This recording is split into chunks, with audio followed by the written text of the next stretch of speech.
I think the fans seem to like Roof, don't they? I think he's got some big goals while he's been at the club.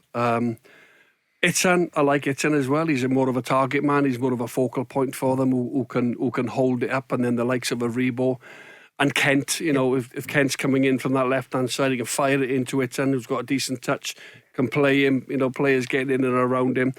I think Roof looks more of a goal threat. I'd be more concerned if Roof started.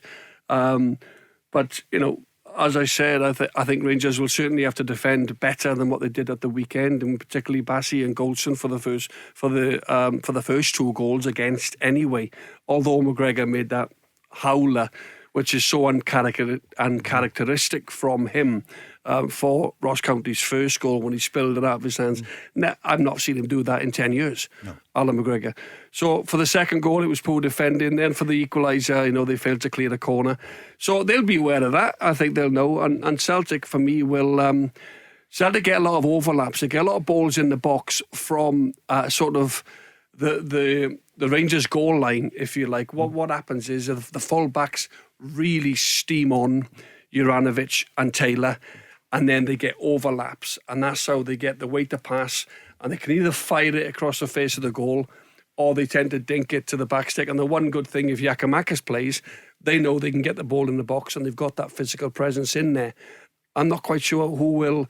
Maeda, they're saying he's back, he might play some part.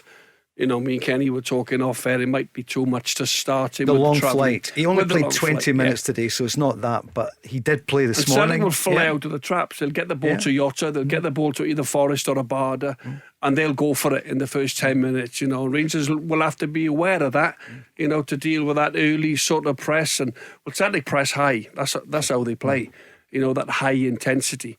And generally, what's happened for me is, in my opinion, Celtic put so much into it until they get a lead. And then 15-20 minutes into the second half, I know they kept going at the weekend, they got the late goal, but because of the amount of work and effort they put in, there seems to be a bit of a drop off after 20-25 minutes of the second half, because that is ridiculously hard work to press that way all game. And also when you got the ball, to keep the ball, to make angles and things like that. With Celtic, that's the way they play. Is it not pretty impossible, Kenny, to keep up that intensity that Celtic have? I mean, against Hearts, they played so well, they were 2 up, but then they do begin to run out of steam. And I know a lot of Rangers fans were saying that's when Rangers will capitalise at Celtic Park. It definitely looks that way. I mean, to play at that level of intensity and press. I mean, this is where maybe the 5 subs can definitely play its part as well. But for me, at Tynecastle last week, there was a drop off, but it coincided with Hearts scoring. So for me, it might also be a bit the mindset. It's a psychology of football. You're 2-0 up and cruising, and you concede, and the whole energy in Tynecastle lifted, and they were roaring their team on to get an equaliser. And it just shows you how important goals are, and in big moments in games are. If Hearts scored that penalty, and they should score the penalty because it's a penalty, it goes 2-2. You never know what can happen. That could have been drop points there, and you've got a 90-minute goal. So to be fair to Celtic, they dig in and got the result on that night, and they kept going right to the 92nd minute on Saturday and got the win. And that makes this game so interesting now, because you've got the opportunity for Celtic for the first time in a while to go top of the league.